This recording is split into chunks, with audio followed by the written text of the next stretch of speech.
We'd like to welcome everyone to our City Council meeting tonight, Tuesday, January 24th, and we will begin with a Pledge of Allegiance from Rachel Coleman.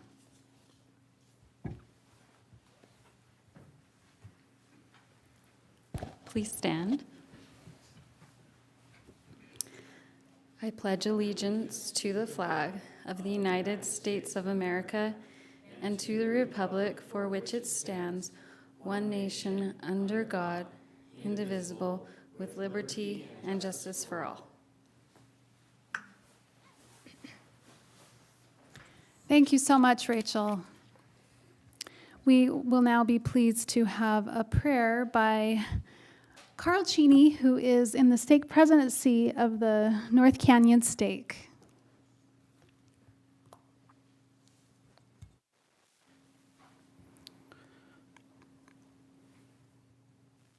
Our kind Father in heaven,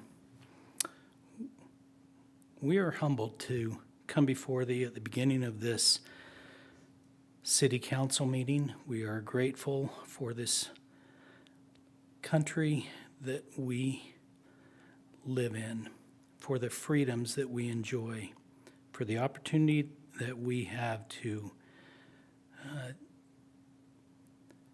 debate and improve our conditions and our lives and those of those residents of whom we serve.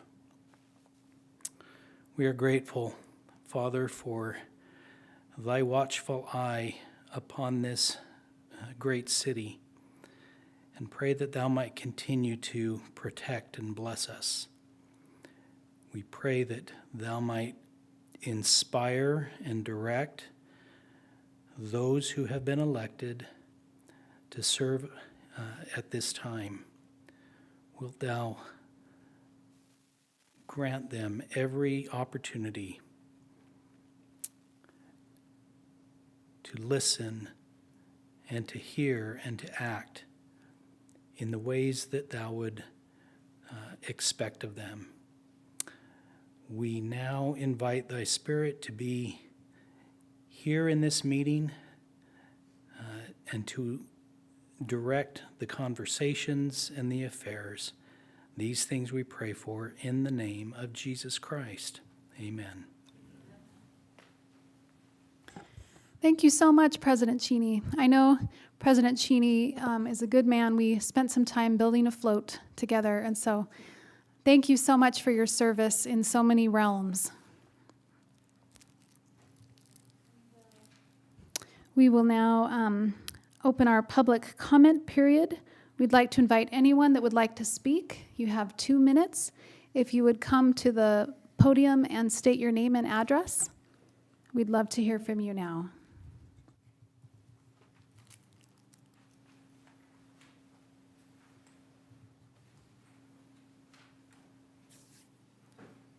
We will close our public comment period and now consider approval of minutes of previous meetings held January 10th. So moved. Second. All in favor? Aye. Any opposed? That motion carries. Thanks. And now to council report. Could I make a comment on the minutes? Oh, I'm so sorry. Yes, please. Okay. It doesn't involve any changes to the minutes. On line 39 of the minutes from the work session, Councilmember Bradshaw asked a question about the bonds, and the minutes accurately reflect what was asked and succinctly what was asked and how I answered, but I answered incorrectly. The question was essentially, would the bonds be paid back with system revenues? The answer to that is yes. The question that was also asked is, will it be entirely backed by system revenues? And the answer I should have given at the meeting was possibly, but we may also need to look at other revenue sources to back the bonds. Doesn't mean they get paid back with those revenue sources. It's essentially pledging the city's credit to the bonds in order to get a financing rate necessary to be able to pay for it. So Anyway, I apologize for the incorrect answer, and I wouldn't want anybody to look at the minutes and say that the city went back on its word. May I ask a clarifying question? So is that essentially co-signing? Not exactly. It'd be more like if you're getting a loan. I mean, to use the analogy, getting a loan for your car, you weren't just pledging your income, but also maybe you were using a title loan for your home, or you're using something else as collateral. It's basically a question of collateral. Yeah, that's the better way to say it. So if the utility in this case was not able to pay for the bond itself, what would happen? Well, what you would do is you would change your utility rates probably in that case and pay for it. It doesn't have anything to do with paying back the bond. It has everything to do with the confidence that what the confidence the bondholder has with your ability to pay back the bonds. So we wouldn't necessarily have to say that we pledged our municipal energy tax as you could call it a backstop. We wouldn't necessarily have to use that, but it gives the bondholders a reassurance that if something went terribly wrong, that revenue is available to pay back the bond. We had a meeting recently just this week with Jason Birmingham, and our financial advisor, and it was really helpful. But one of the things they pointed out, and they've done, I believe, either all the financing for UIA or the vast majority of it for UIA and Utopia, is that the UIA cities that have recently gone through this process, they have all been required to do the same thing, to pledge their municipal energy tax or their sales tax to back the bonds. Not one of them, in no circumstances, have any of them had to use those revenues to pay for them. The subscriber fees have all paid the bonds back. It's just a question of what the collateral is, to use Clint's term. So, Thank you. Thanks for clarifying that. Any other questions, any other discussion on the minutes or on that correction? Thank you. We will now move to council reports. Councilwoman Bradshaw. None this evening, thank you. Councilwoman Segura Bar. Nothing this evening. Thank you. Councilwoman Price Hewish. I would just encourage everybody to put on their calendars the Chromatic Art Auction event that is going to be hosted by the Bountiful Davis Art Center. This is the first of its kind event.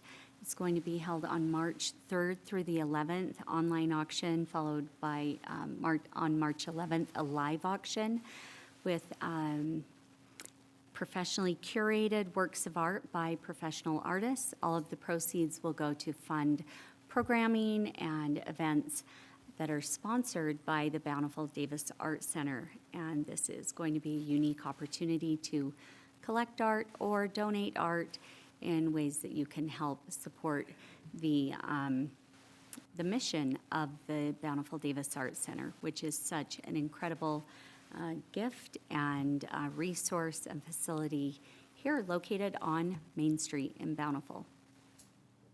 Thank you.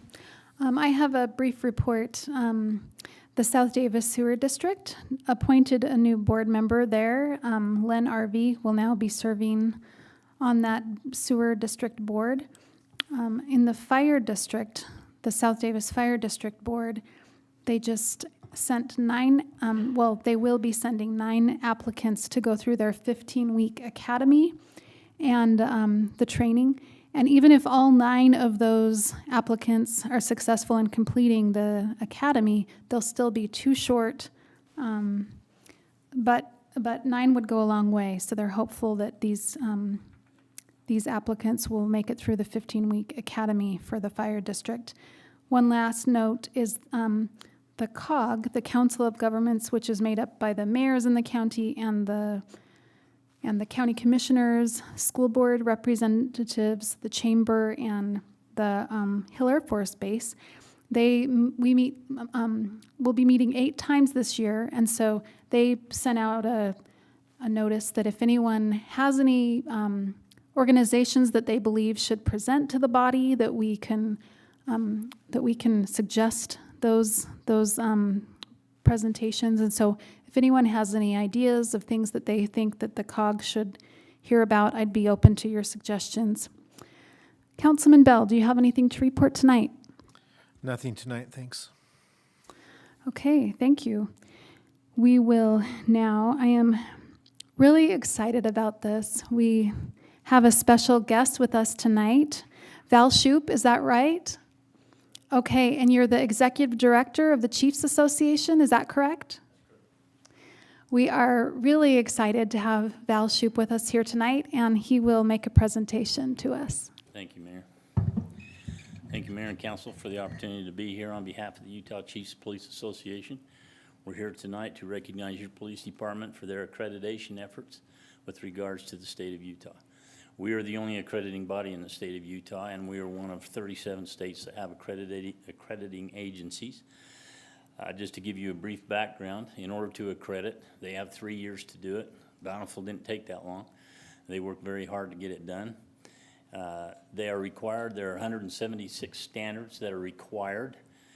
We have a review each year to add new ones that come out either the legislature or new laws that come out or additions to the standards that they already have. Those standards include, for example, use of force, chokeholds, discipline. And they're required to show not only that you have that in the policy, but they have to give us examples when we send the assessors in. They have to give examples that that's been taken care of and that they have it in their policy, and they have to submit a report every year that shows that they're up to date on the latest version of the accreditation standards. They have to reaccredit every 5 years. That may change to 4 here shortly because the President of the United States has signed some things on accreditation that we may have to go to 4 years, which is fine. But they do have to have they do have to have communication with the association that they're staying up on that accreditation. Having said that, there are 27 agencies in the state of Utah that have now accredited. There are probably 5 to 6 major cities that are already accredited, and the Department of Public Safety is in their process right now, the Utah Department of Public Safety, in the process of accreditation for their process that they're trying to get through, which is going to be a major task. But it's a big thing for us to have the Department of Public Safety and all the cities who have accredited, because it's a lot of hard work. And any chief that's gone through this, along with his accreditation managers, knows how tough that is. Chief Beeler has been excellent in getting his accreditation standards to date. There's been a lot of communication. They've had to adjust some things, but they got it done. And we're happy to be here tonight to make that presentation. I'll read what this says, and if Chief Beeler could come up, or anyone that he wants to come up here, that would be great. This says, Bountiful Police Department approved and accredited in recognition for the completion of the standards for certification and accreditation as prescribed and mandated by the Utah Chiefs of Police Association, December of 2022. Congratulations, Chief. Thank you. Okay.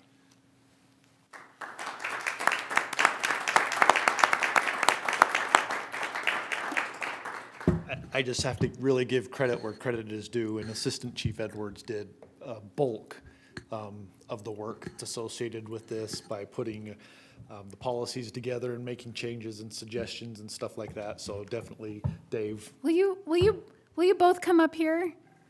Thank you so much. I'm glad to have all of you. Yes. I'd like, if you don't mind, I'd like to take a picture of you.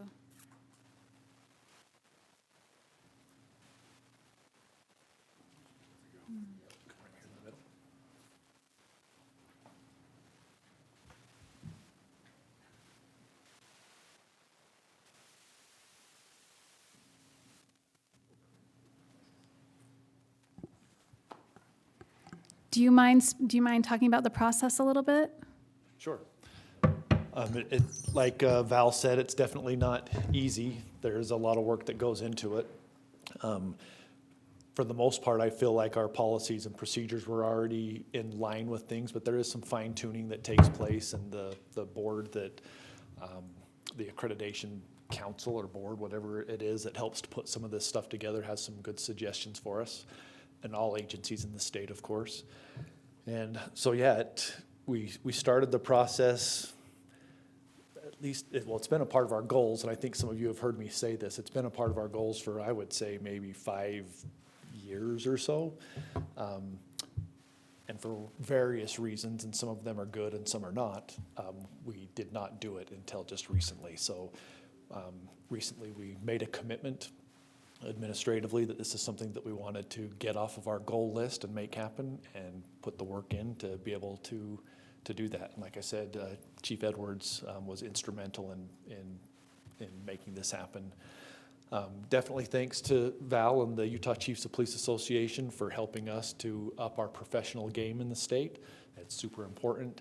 And definitely the accreditors who also have a lot of work. When we submit documents, they have to review that stuff. It is a lot of work for them and a burden on them as well. And so thanks to them. And our assessor was Chief Oberg with Kaysville and his staff. So thanks to Saul and his group for helping us out as well. Thank you so much. That is really exciting. Thank you. I mean, I know that that's, something that you've been talking about for years, and it took a lot of work and people and time to make it happen, so. It's not hugely motivational for us, but I will also say that we do submit this stuff to our city insurance group, and they look at it, and hopefully they take some insurance into account and reduce our rates. So I don't know what that looks like, but even a little bit helps. So there Sure. you go. Mayor, I might mention that that we do have an agreement with the risk management agencies, and I believe yours is Olympus. They do pay for the accreditation. Once they know that you're accredited, if you submit that to them, already they will happened. pay for your accreditation. We've already Excellent. submitted our documents, so we're waiting for a check from them to pay for the fees that we had to pay, so. That's great. Okay. Thank you so much. Congratulations. Thank you. We are so proud of our police department. Thank you so much to each one of you. We will now turn the time over to Brock Hill to consider approval of Resolution 2023-02, increasing golf fees at Bountiful Ridge. Thank you, Mayor, and members of the City Council. I appreciate your time tonight. I bring before you Resolution number 2023-02 in consideration of the proposal to increase the golf fees at the golf course. As staff, we sit down and we analyze everything that's going on at the golf course every year. We take time to match our personnel and our O&M expenses against what the revenues are showing. We do that often, but for sure every year, and that's in an attempt to make sure that we're keeping the golf course viable and in the black as far as our revenues are concerned. We know that it's considered a benefit in Bountiful City to the residents here, and we also do that to help us maintain a high level of play. This year we've seen some unexpected expenses arise in our cost to operate. Primarily, the biggest increase that we've seen is in our secondary irrigation water. That we saw as an increase of $55,000 just in this single year. We're also seeing about a 15 to 20% increase in a lot of our products that we use, our fertilizers, our parts, oil and gas is all on the rise. And so we're experiencing quite an increase in just our operating costs at the golf course. We also, we take a survey of the surrounding golf courses, those that we feel that we compete with. We know that we have several in the valley that are competitors, and of course we have to be match their rates and be competitive with them in terms of our cost, but not only our cost, but the product that we present. So we take all this into consideration when we look at increasing or proposing to increase the fees at the golf course. We have found as a staff this year that it's necessary that we propose that we raise the fees on a 9-hole round, $1. In association with that, we'd raise the golf course fee $1 per 9 rounds. So in total, we know that's going to cover our cost and help us or allow us to put a little bit away in our reserves.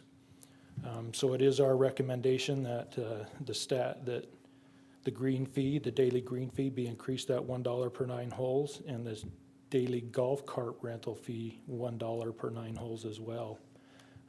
And I will answer any questions you might have. Any discussion? Mary, I had a question. Brock, how come we're doing this outside of the budget committee hearings in April, where we're looking at fees across the board? Good question. The golf industry is on a calendar basis, really, and when the new season starts in the spring, and all of the tournaments that are coming up for the next year too, we know that they overlap in that calendar year. What we found in the industry is that those tournaments and those corporate people, they prefer a calendar year when they're looking at their schedule for dates and events on their business calendar. So we've kind of adopted that way to help benefit them the most, to help appeal to what they need, their demand and their requests. With that overlapping year in our fiscal year compared to their calendar year, it just hasn't worked out well for the golf course. So because the majority of the world that they work on works on a calendar year, that's why we use a calendar, why we're doing this now. So that explanation, makes sense, as, that the golf season would split our fiscal year. It is a little bit odd to, have a request to raise fees without, doing that in isolation, without looking at the costs of running the golf course and whether there are cost savings in other areas. I recognize that we've had huge expenses in water and expenses in fertilizers and chemicals and those things. So maybe they could not be offset, but to see just the fee side without seeing the total budget side is just a little bit odd, and perhaps not for tonight's discussion, but for a different time, maybe since the golf course is an enterprise fund, perhaps we can pull it out so that we can do that full exercise of looking at both sides of the ledger at the same time in the future, because I think that would be important to see both the costs and those revenues coming in. It's an enterprise fund, so it is important that it pay for itself, and I recognize that, and that while it's an important amenity and one that I like and support, it's an amenity that only some of our residents use, so it's important that it balance. I don't know if, Gary, if you have any additional thoughts on how we look at a whole budget outside of the normal budget cycle, just to ensure we see all the pieces for the golf course. What I would foresee is us being a little more proactive on our rate increases basically 6 months in advance. So that if we're going to bring a rate increase to you in January, we're talking about it the April before. In other words, this April we would recommend any kind of an increase for the next year. Traditionally, we have raised rates about every other year if the other agencies are doing it, and we've always done it at the beginning of the season, so we're not changing rates in the middle of the season. But that's the way I would do it, rather than changing the budget process. I would have us be a little more proactive with our projections so that we can do it at the same time. One more question. How many rounds of golf do we sell in a given year? Last year, we did just over 71,000 rounds, so that's a 9-hole round is the way that they calculate that, and that's industry standard. Okay, thank you. Could I just ask a question, Mayor? You did a lot of market research. We can see from comparisons to surrounding golf courses. And I was wondering if, based on that research, if you have any kind of projected impact on use of our golf course. Do you anticipate any actual negative impacts on utilization? I was just looking specifically at the 18 holes with cart after 2 PM on the weekends. Sorry, I know this is really in the weeds on this chart, but after the proposed increase, we would be $10 over Eaglewood. Yeah. After that, after an increase, and that seems like a significant difference that may impact utilization. Yeah, that's a great question as well. What was it, 2 years ago, Gary? I think is when our staff, we developed this dynamic pricing schedule so that it has, before 2 o'clock on the weekends, it costs more. After 2 PM, it costs less, and then during the weekday, it's less. And that's just to encourage play, but it's also to meet the demand and the fluctuation in what we're seeing in the users. So what we've noticed and what we're experiencing right now is Salt Lake players are coming here because we're cheaper. Even on the weekends, we're cheaper. We know that we're getting a little bit of extra play from Eaglewood because we are cheaper. So we're seeing an increase of rounds at the golf course. We anticipate that to continue. We know there's a couple other courses in Salt Lake that are raising their rates. We have heard but have not been verified by the 2 courses north of us, Valley View and Davis. They're considering raising their rates. So, depending on where we are in that market, we're seeing golfers come here to play golf. And we expect that, we anticipate that actually. And we've been seeing that over the last year or two. So our projection is that it's going to continue to increase. And one of the nice things about the flexible schedule we've gone to on weekends and things like that is, it allows us to monitor the impacts of rate increases like this when we can adjust. If it turns out that it's having a negative impact on play, then, we can look at those after-hours rates. We're worried less about a course like Eaglewood. They tend to cater more toward, their revenue center is really tournaments and less on individual play. They book a lot more tournaments every year than we do, and so they cater a little bit to a different clientele. And being a little immodest, I guess, we feel like we have a better golf course than they do. Not just in terms of maintenance, their maintenance is pretty good, but really in terms of playability, it's just, theirs is a challenging course, has some quirky holes, and I love my friends in North Salt Lake, but it's just designed differently. So we feel like we have a very big competitive advantage as far as the playability and who we're attracting to our course compared to them. As an example, to Gary's point on that dynamic pricing, so during the week that we do our air rating on the golf course, we lower our rate. So that dynamic pricing gives us the flexibility, the golf pro, the flexibility to respond to those demands, to respond to the playability of the course, to respond to bad weather or whatever's going on in the market. He has that ability with this, dynamic pricing to adjust those as needed. Having considered all of the things that are going on around him, it's been very valuable to us as a revenue source. So, Brock, on the dynamic pricing, in the resolution, which I recognize is likely the dynamic pricing language from last year, that we give all that power, all that discretion to the golf pro.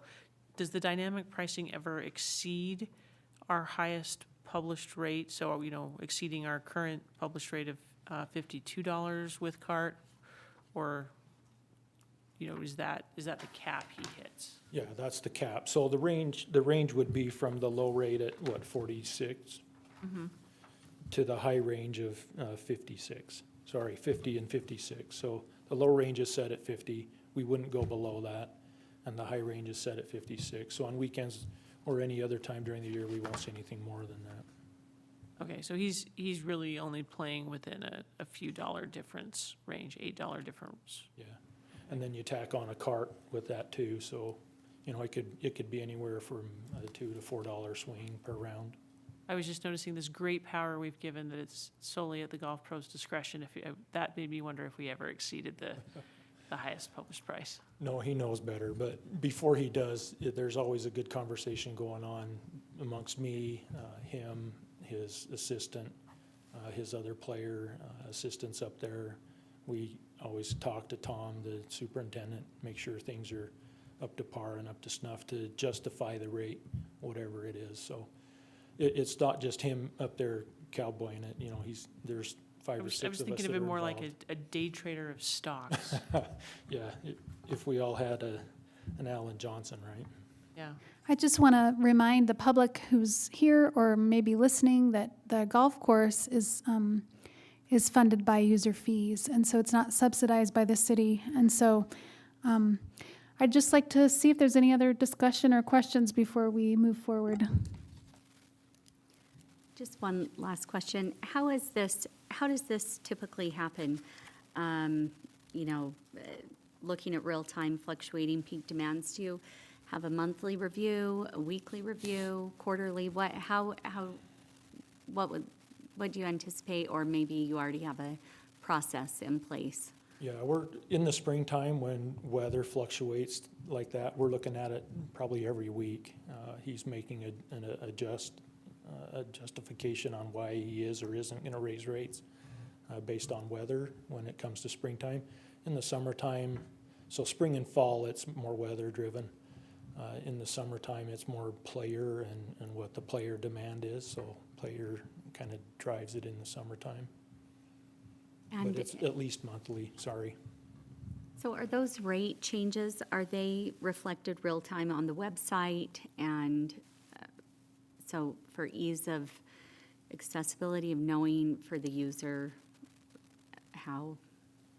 what the price is that week, that day? Yeah, so they first publish it to the Men's Association through their email list, and then whatever other emails they have, it goes out in an email blast. The next thing is it gets posted on the website, so. Most reservations are made through our software, and when you book a tee time, it also tells you the price for each of those tee times.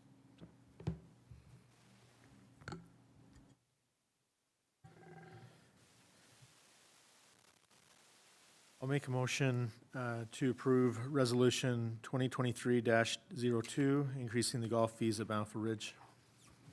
I'll second. It's been moved and seconded. All in favor? Aye. Any opposed? That motion passes. Thank you. Thank you.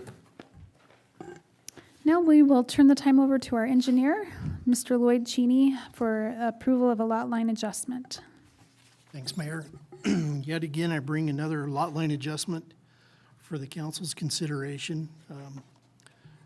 This particular property is a little bit interesting to me because the subdivision was developed under the county's jurisdiction, and the property at 2941 South 100 West was carved out of 2 lots in that subdivision, and then a third parcel, well, second parcel, the rear parcel, carved out of another 2 lots later, both under the county's jurisdiction. But our applicant desires to construct a new detached structure on the rear portion of the lot. But in order to do that, we need to essentially remove that common lot line between the 2 parcels and combine it into one big parcel so that we have a parcel with a primary structure, and that would meet our zoning ordinance. By combining these 2 lots, we're creating a compliant larger parcel, 17,000 square feet, where the minimum size is 8,000. And there's plenty of frontage on 100 West to meet the minimum zoning requirements there. We are going to take the opportunity to acquire some new utility easements along the frontage, which will come in handy as we install fiber around town. And so this is a beneficial thing for both the city and for the applicant.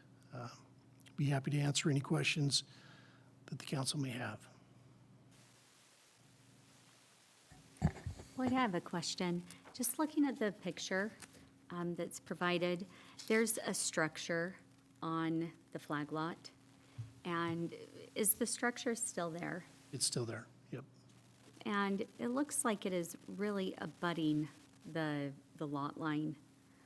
Can you just address setbacks and what's required, or how, is it maybe a visual distortion that setback requirements are met there? I don't know the exact location of that structure on the lot, but I do believe that that's going to be removed with the application for a new structure. So the new structure would be in compliance with zoning. Okay, thanks. What other questions does the council have?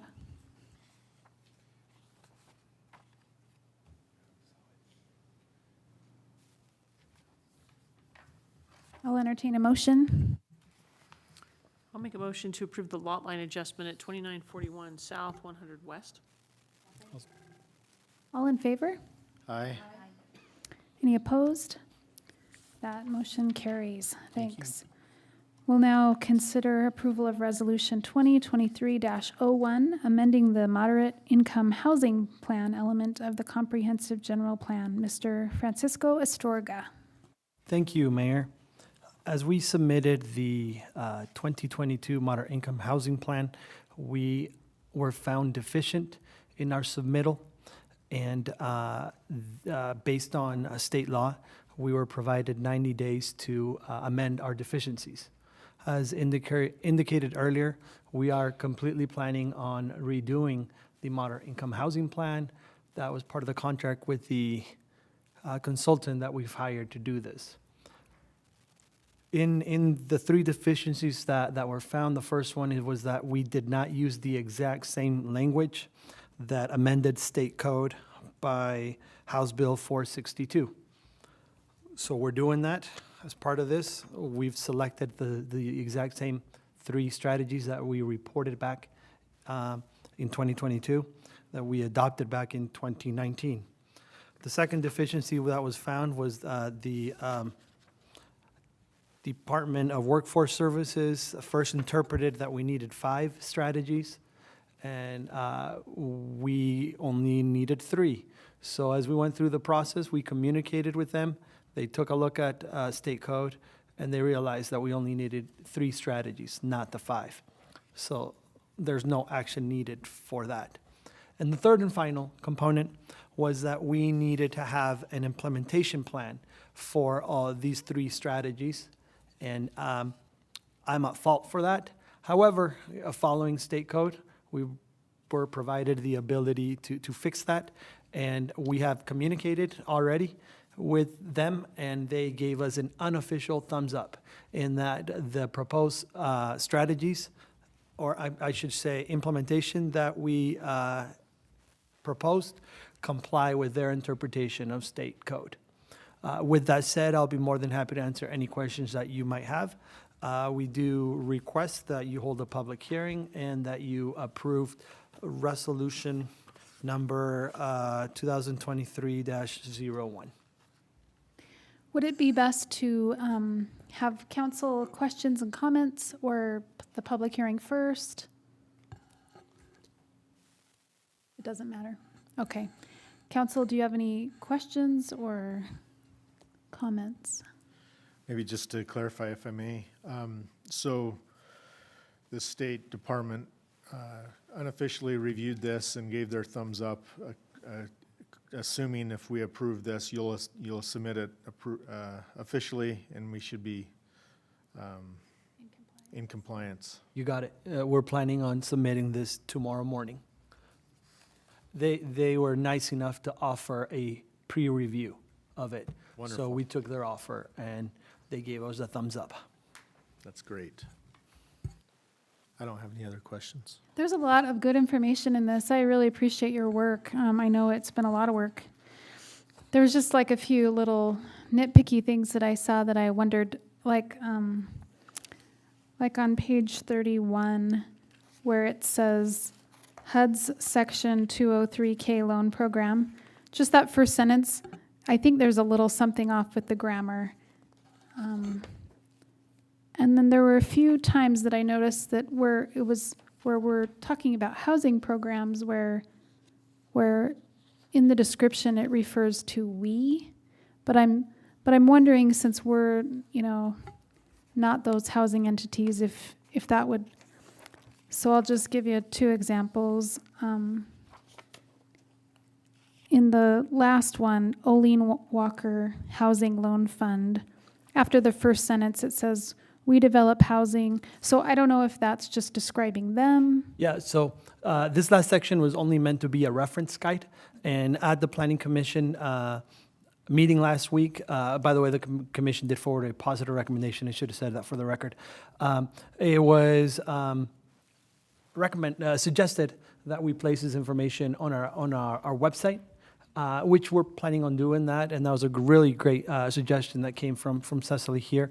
And these paragraphs, yeah, I borrowed them from their website, so I didn't catch all of them. I did catch some of the we versus what they do, so I'll be more than happy to take another quick look to make sure that we have the proper person here.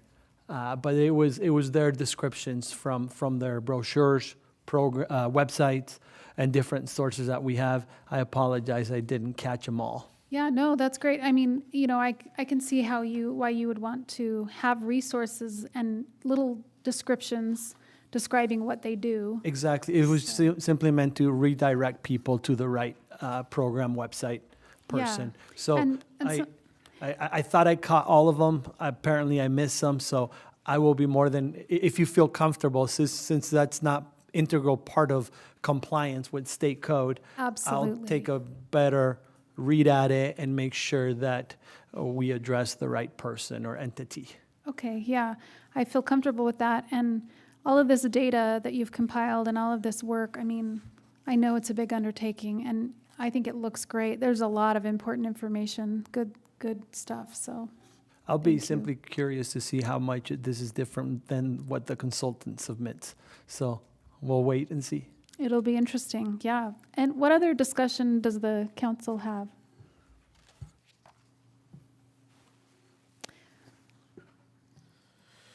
If there are none, I'll make a I, motion. we, Oh, sorry. Public hearing. Yeah, we're just going to open it up. Thank you for your willingness. We're just going to open it up now for a public hearing. If there's anyone here that would like to speak to this moderate income housing plan proposal, we'd like to hear from you now.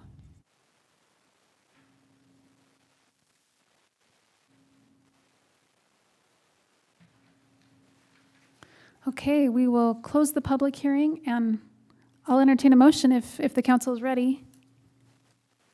There are no other questions. I'll make a motion to approve Resolution 2023-1, amending the moderate income housing plan, element of the comprehensive general plan. Second? Presented. A second by Millie Segura-Bar, and all in favor? Aye. Any opposed? Thank you. That motion passes. Thanks for your work. We will now move to consider approval of the third amendment to the site lease agreement with T-Mobile. Mr. Clint Drake. Thank you, Mayor. Staff report on page 43 may look somewhat familiar. That's because it is. You have considered this item before. It was about 4 or 5 months ago. It was submitted to CCTMO LLC on behalf of T-Mobile, and they said, wait a minute, we have a couple of questions. And anyways, there ended up being a couple of discrepancies that they wanted to have fixed with regard to some of the descriptions of the lease area. And then after they did that, they said, oh, and we really like the terms are everything's good, but we like this format, and they submitted a different format. So the staff report, with the exception of the first paragraph, is identical to what you considered a few months ago. The terms of the agreement are identical to what you considered a few months ago. It is now just in a different format, which includes some exhibits. They hadn't provided me the legal descriptions at the time that we submitted this packet, which is what I handed to you earlier. So I'm asking that if you decide to approve this agreement, that you just allow our engineering department to review it and make any corrections that might be needed. I don't anticipate there will be any, but if there are any corrections that need to be made to these legal descriptions, that they just have the ability to do that, and we'll get it submitted and signed. Thank you. Any questions on this? Mayor, I'd make a motion that we approve the site lease agreement between T-Mobile and CCTMO with the clarification that the engineer's office provide any amendments to the descriptions of the lease sites. It's been moved and seconded. All in favor? Aye. Any opposed? That motion carries. Thank you. And now again, Mr. Clint Drake. Yeah, there was a healthy debate about whether or not council members should be able to participate electronically in meetings at our recent city council and staff retreat. So I'm not going to go over any of the details. This is just basically putting to a resolution what direction was given to staff at that time. Basically, this allows the mayor or city council members to electronically participate all meetings for the remainder of the year 2023. At the beginning of each year, so next year, 2024 in January, we will adopt a new schedule of council meetings, and at that time, there would be a resolution that could grant the same authority for that year. I just wanted to double check that the way we have described the whereases includes work sessions. Yep, that's why I just included it as all meetings, so that would be work sessions. Closed sessions are a little bit stickier, but if we needed to, we could even do that. It's all city council meetings. Thank you. So just as discussion on this item, I would just ask all council members that if you know you'll be gone, sometimes there are unforeseeable emergencies and we don't have notice, but I would just ask each of you that if you know you'll be gone, to give us as much advance notice as possible, which would be helpful. But any other discussion on this item? Yes. Yeah, to that point, we normally broadcast our meetings via YouTube because the camera works better with YouTube, the sound works better with YouTube. So if it's going to be a meeting that requires electronic participation, we then do that via Zoom. So we do need some advance notice so we can, that was a great clarification, so we can make sure that Miranda knows the software program we're going to be using in advance. And then just one other thing, Mayor, it's this is obviously subject to the Utah Open and Public Meetings Act, all the things that we go over in training. There has to be a central location, there has to be a physical quorum present, things like that. So that's obviously, all that stuff still applies. So just to clarify, if we don't have enough council members physically here in person, then And you can't hold the then meeting. we won't hold the meeting. You'll Yeah. have to have a physical quorum present, yeah. I don't think so. I think it's been that way for a while. Maybe it's just the physical location and not a physical quorum present. Okay. I was going to say, I'll I feel like clarify with that. I feel like with the 'Cause there are some pandemic, cities there that was do a it. bill that changed it, allowing for the quorum to be present online. Heaven forbid we need to do that based on an emergency of some kind, but it could exist again. So obviously, I know we've talked about this, and ideally, we'll be here in person. We know that we'll have better meetings when we're, here in person. And I appreciate the commitment of each of you to be here whenever you can. So any other discussion on this item? It's no surprise to my colleagues that I am against this. I think it's a slippery slope to have it be a standing policy that we can attend remotely. I think that when those emergency situations do happen, when we would hope we could attend remotely, I think because it's an emergency situation, then we should focus on that emergency that is prohibiting us from attending a council meeting. I think that it is important to be in person so we can have those healthy discussions. Those discussions just do not translate well over Zoom, in my opinion. I really am not in favor of this policy. I think if we are going to be out of town, we can either participate remotely and make those plans accordingly as needed, but it should not be a standing policy. I think it sets a precedent of, I don't want to, it just doesn't set a good precedent in my opinion. I think we were elected to be here in person whenever possible. And it's just, again, the debate and the discussion does not translate when it's over Zoom. It's better when we are in person. It shows our constituents and our residents that we are doing all we can to be here. Anyway, that's my opinion, and it really bothers me that the state legislature has this capability, because I don't think it's. Anyway, that's a whole nother soapbox from me if I were to get into that. But that is my 2 cents, maybe even 4 cents. I think it's a slippery slope and not appropriate and not needed. Thank you for your comments. Any other comments? I'll maybe also share that I appreciate Councilwoman Segarra Barr's comments, and I do think it is slippery, and I'm glad that we're only doing this for 1 year and we have to revisit this in another year. We've had the ability to remote in, through my entire time on the council. I haven't seen it be abused or taken advantage of, and I agree that the discussion is and debate is much more effective in person, and I think we all should make a point, and I trust that we all make a point to be here whenever possible. So anyway, that's some of my thoughts, and I appreciate what has been said. Just a quick follow-up, Mayor.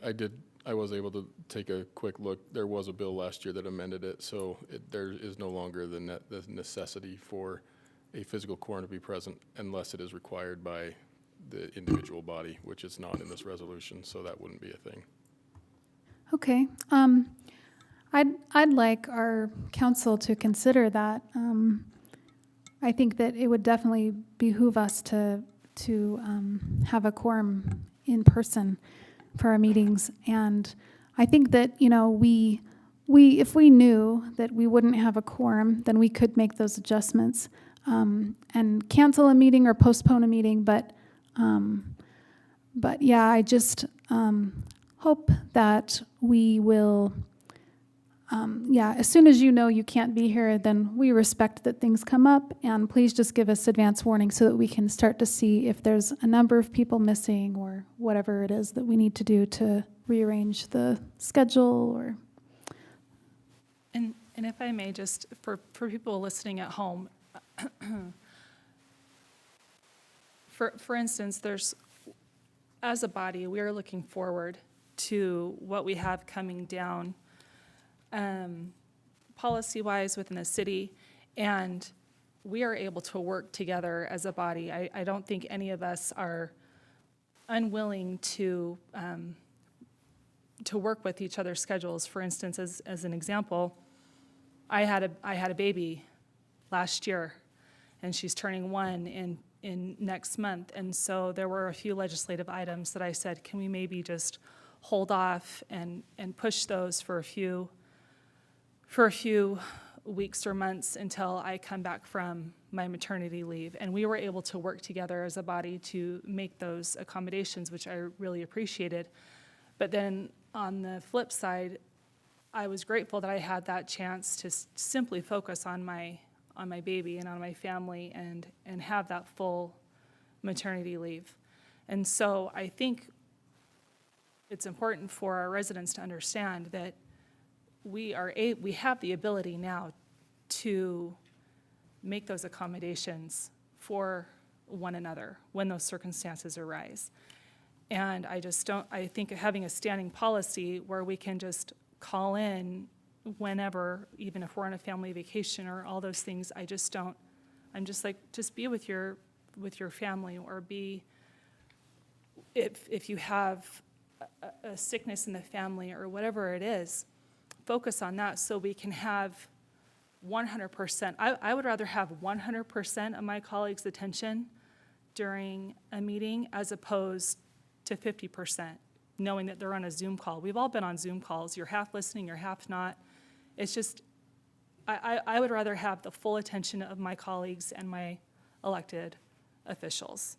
So that's, again, my 4 cents, not my 2 cents. My 6 cents.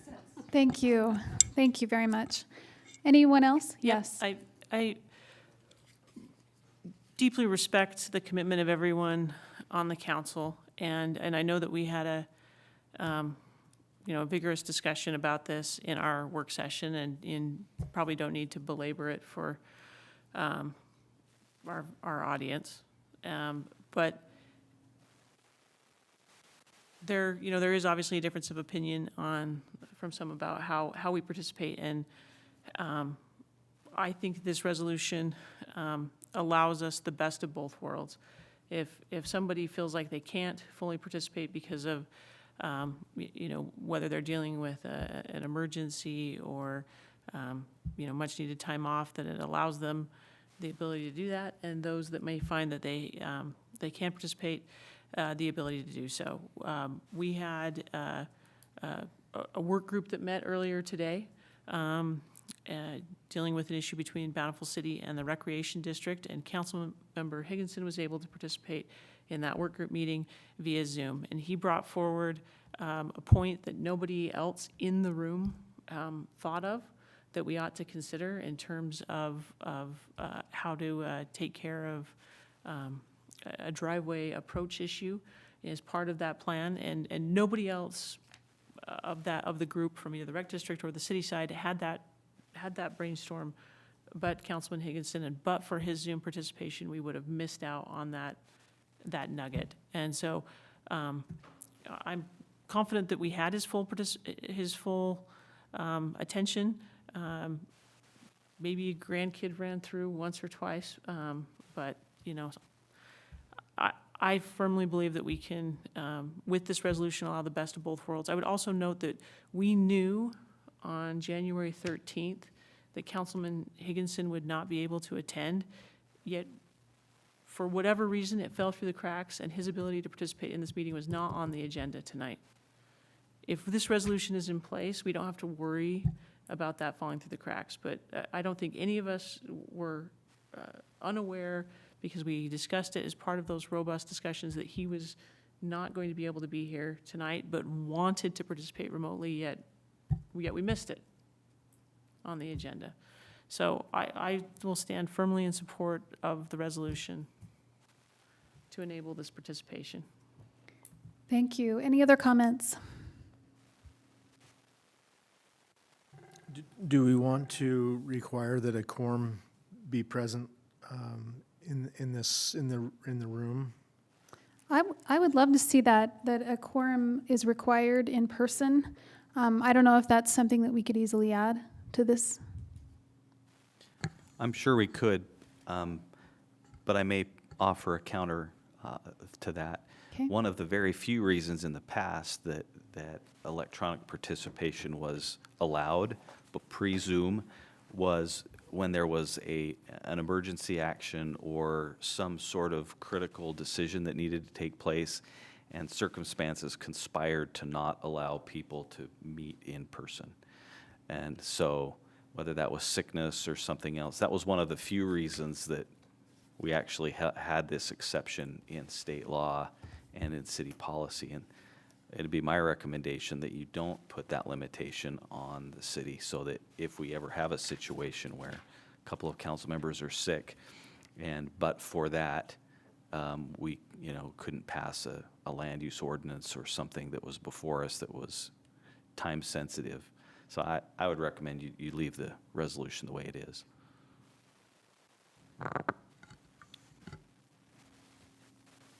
I agree with Gary. I also feel like if we're going to, if the resolution goes forward with allowing electronic participation by matter of right,